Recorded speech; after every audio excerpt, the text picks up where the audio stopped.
We are Seven Truth. Seven Truth Entertainment. Du président Diomaye, nous avons entamé le travail dans le gouvernement. Nous, Magui Pastef, nous avons Nous avons été approchés par beaucoup de grosses têtes. Par grosses têtes, j'entends des gens qui ont extérieur nous contentons nous Magui Pastef individuellement. Avec des porteurs de projets. Nous avons créé un comité d'écoute. Nous avons entendu au moins 100 personnes. Soit ni, c'est des grands intellectuels qui prennent pour dire soit ni du Sénégal, soit c'est des porteurs de projets. Et parmi eux, Ousmane. Donc le projet là, c'est le premier qu'on met au concret. Maintenant, une question est partie. Pourquoi Sangalkam? Parce que d'abord, Sangalkam, maire bi dañ ko ñëmé. Parce que yalla mo dogal ñu dajé une fois, deux fois, trois fois, bu ñu wara ñëw Sangalkam, même s'il est retenu, da ngay sentir sa présence et son intéressement dans ce que l'on fait. Bin fi mujjé c'est à la campagne électorale, c'était très dur quand on rencontrait par le biais de l'imam Touré tous les imams de Sangalkam, ils n'étaient pas là-bas mais sa présence da koy sentir. Ensuite Sangalkam am terre yi. Nous avons aussi Prodac Mingifi. Nous avons choisi Sangalkam, il a dit oui et nous sommes venus aujourd'hui présenter ce grand projet. Nous avons réussir. Maintenant, nous voulons profiter Sargal doyen à la CAN. Pourquoi Sargal doyen à la CAN? Ce n'est pas parce qu'il est de Magui Pastef. Ce n'est pas parce qu'il est le président honoraire de Magui Pastef. Ce n'est pas parce que c'est un député. Mais c'est quelqu'un qui, depuis 1955, alors que moi, ami, je n'étais pas né, il était dans la politique. Je vous donne une anecdote. Si vous commencez à poser la question à savoir, ouais, mais doyen, d'otaï, sa réponse était ce membre d'Anagul. C'est-à-dire que ce membre d'Anagul, moi, un Sénégal indépendant. Jusqu'à ce qu'il tombe. En savoir le président Ousmane Sonko de Pastef et le président de la République, Bassirou Diomaye Faye. Je peux citer d'autres. Moi, je suis analysé avec son expérience politique, am confiance en eux. Nous taxaw man ñu denk ma Magui Pastef mu ñew épauler ma ban tollu ba Magui Pastef toll ci mu toll. Donc lolu moy projet bi. Lolu moy waxtan bi moko indi fi. Lolu moko indi Sangalkam. Li ci gëna neex moy adjointe au maire bi tout de suite jël na parole. Deug nga limu sédé ci maire bi. Donc dañ ni nit bu baxé ndax mbokk yak wax. Parce que quand un adjoint maire def sédé bu mel non ci son maire, ça montre la vitalité de la municipalité. Donc on n'a pas fait le mauvais choix. Ce qui reste nak moy japp ci jeunes yi xamni c'est un projet là. Ñu bëgg faire de Sangalkam une ville bo xamni waxuma la au Sénégal, waxuma en Afrique mais dans le monde, nit ñëpp dañuy xam luy Sangalkam. Donc suñu fi joggé comme ça benen pôle bu né dina ci mëna inspiré wu wonu Ousmane sera toujours prêt pour ñu dem def ko foofu pour que Sénégal mel ni mu bëgg inchallah. Voilà, merci beaucoup. Il m'est difficile ma yok ci li Ousmane wax ndax c'est pratiquement la même chose. Notre devoir c'est que Magui Pastef woote mu am un changement radical bo xamni Sénégal moko soxla won. Dafa am lu xew ci aduna bi yëpp mu melni dafa am buumu jaam bu dag Sénégalais yi jël conscient ñu am Ousmane Sonko le président Ousmane Sonko yalla may Bassirou Diomaye Faye ñu and ak suñu doyen député Allah remercier Sangalkam et tous les élus ñi nga xamni ñom ñoo ñu porté ñu indi ñu fi. Les trois facteurs clés essentiels de la survie de l'homme et des Sénégalais ci aduna bi moy l'air, l'oxygène que nous respirons. Regardez les caméras s'il vous plaît. Que nous respirons, l'eau dont nous avons tant besoin et la nourriture. Les pays développés tels que l'Europe, les États-Unis, l'Asie ont 7 mois de trêve dans cette agriculture. Sauf si, ci 7 mois, dafay wow comme xeer. Ci 4 mois la ñuy développer ñom li ñuy lekk. 300 millions d'individus ñoo nekk États-Unis. Ñooñu dinañu lekk ba suur ba di sànni ba di ñu may bu ñu jëlee innovation sànq dañ ma laaj benn question pourquoi la forêt bleue?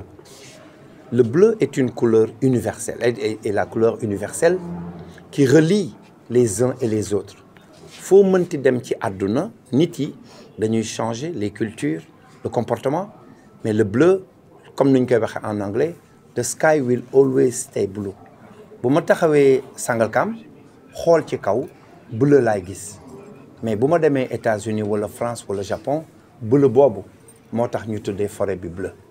La forêt bleue est partie sur l'avancée du désert au départ, bien avant le réchauffement climatique.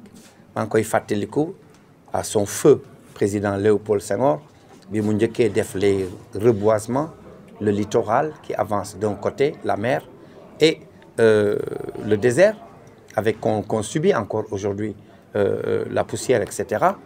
loolu la njëkkoon wax ku am bëy na nga ko indi ñu jox la xar. Ça, c'est Senghor qui avait dit ça, parce que dañ doon lekk li ñu doon ji bu yàgg ba. Le parc paysager que nous voulons faire, qui participe à l'écologie, ce qu'on appelle la permaculture, l'agriculture bio, une nécessité aujourd'hui de faire des graines de la semence pour que ñu lekk.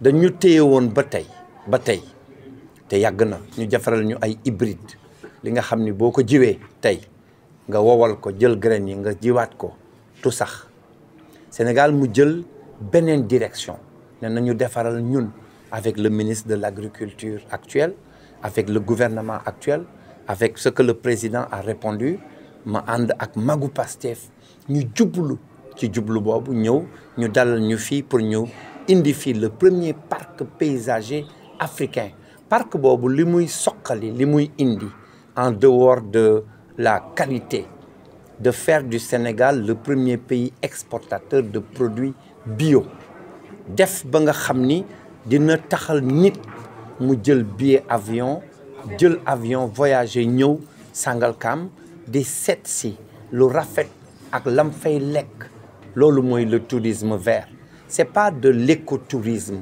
parce que lu tuuti yooyu ñu doon wax dafa war a taxaw on travaille sur le tourisme vert ba nga xam ni les 14 régions du Sénégal foo ci mën a jublu am na loo xam ni lu fa am amul ci beneen soo sababloo ci dara nga ñaan sa borom pour mu mën ko def mu nekk une nécessité mu nekk xëyu xale yi nga xam ni dafa amoon une stagnation ci àdduna 60 ans ñu toog di xaar nan la ñuy def ba xale yi ñu découragé alors redonner de l'espoir à cette jeunesse leur donner de la beauté lu rafet lu ñuy utiliser mooy joxe ambition lu baax rek la mën a indi donc cette forêt bleue ici à Sangalkam c'est quelque chose je crois qui mérite d'être innové et que de parcourir le Sénégal dans d'autres secteurs pour def ko fa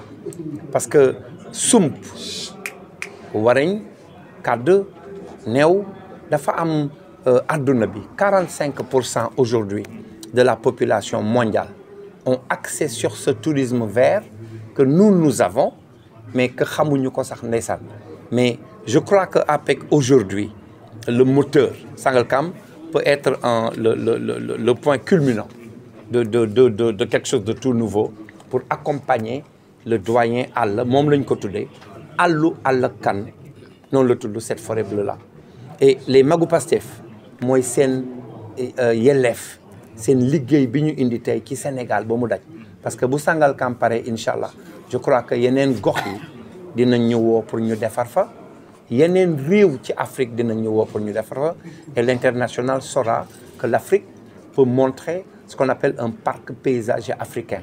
L'art africain a donné naissance à celui du XXe siècle européen.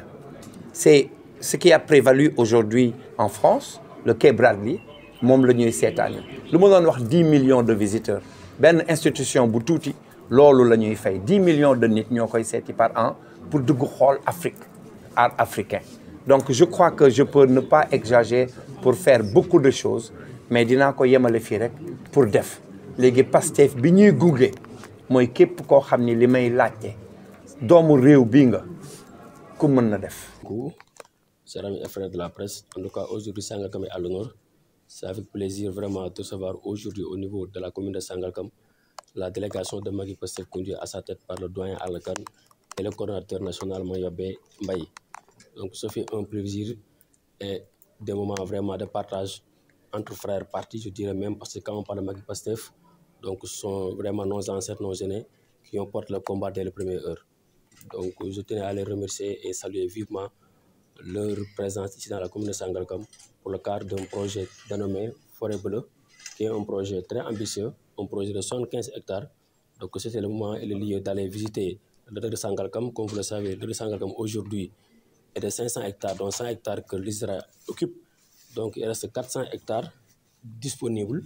Donc si on a ce genre de projet, nous en tant que maire, en tant qu'élu, on pourra faire jonction entre le coordonnateur local du lac de Sangalkam, Tandjikoura, que je salue de passage, qui a fait le déplacement aujourd'hui au niveau du lac de Sangalkam pour faire l'état des lieux, que je remercie aussi de passage. Mais remercier aussi le coordonnateur de Pastef Sangalkam, le coordonnateur de Pastef Bambilor, Étoine Paul, Adam Sow et Moustapha Sek, vraiment, et tous les membres de la délégation, mais aussi, comment dirais-je, l'honorable Issa Dia et Khadissar, vraiment, qui ont fait le déplacement. Donc, c'était ça en quelque sorte. En tout cas, ça a été des moments de partage, des moments d'échange par rapport à un projet qui est un projet très ambitieux.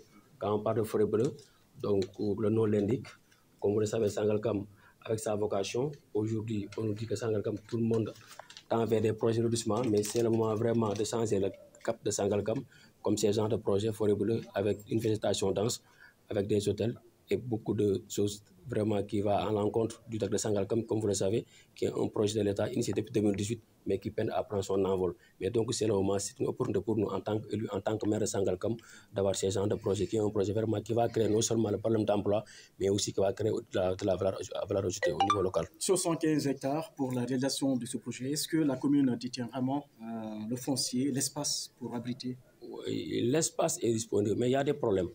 Donc, comme vous le savez, c'est 500 hectares, donc 100 hectares qui est occupé par l'ISRA, il nous reste 400 hectares. Mais ces 400 hectares qui restent à des occupations irrégulières. Donc, il faut que l'État, en particulier le coordonnateur du DAC, du PRODAC, et le sous-préfet et le préfet ont un travail qu'on doit se faire, c'est-à-dire faire l'état des lieux, faire en sorte que ces occupants irréguliers puissent vraiment quitter les lieux pour vraiment entamer ces projets-là. Il y a aussi le problème de Sanindjon qui occupe 100 hectares sur le domaine agricole de Sangalkam. 500 hectares là, vraiment, il y a un décret qui annule ces 100 hectares. Donc, c'est le moment, c'est lieu vraiment de travailler sur ça, essayer de voir l'expropriation, de travailler sur ça pour que Sanindjon puisse quitter vraiment la de Sangalkam parce qu'aujourd'hui, il a occupé plus de 100 hectares. Et 100 hectares, c'est grand chose. Et ces 100 hectares là, depuis 2018, il n'y a rien à faire. Donc, les années passées, la commune a fait l'initiative de faire des cultures là-bas avec les populations de Sangalkam, donc durant la saison des pluies. Mais cette année passée, donc, on avait d'énormes difficultés pour vraiment faire ce projet. Donc c'est le moment vraiment de régler tous ces problèmes. Il faut régler d'abord le problème foncier et aussi vraiment régler aussi le problème du contrat de Green 2000 qui depuis 2018, donc les travaux sont en arrêt. C'est le moment vraiment de lancer un cri de cœur à l'endroit du ministère de l'Agriculture parce qu'aujourd'hui, le Sangalkam est logé au niveau du ministère de l'Agriculture pour que vraiment qu'il revoie aussi le contrat et essayer de vraiment booster le lac de Sangalkam parce qu'aujourd'hui, le lac de Sédhiou est en marche. Donc, c'est le lac de Sangalkam peine à prendre son envol.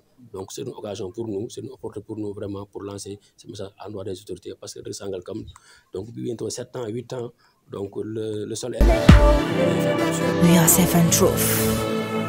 7 Truth Entertainment.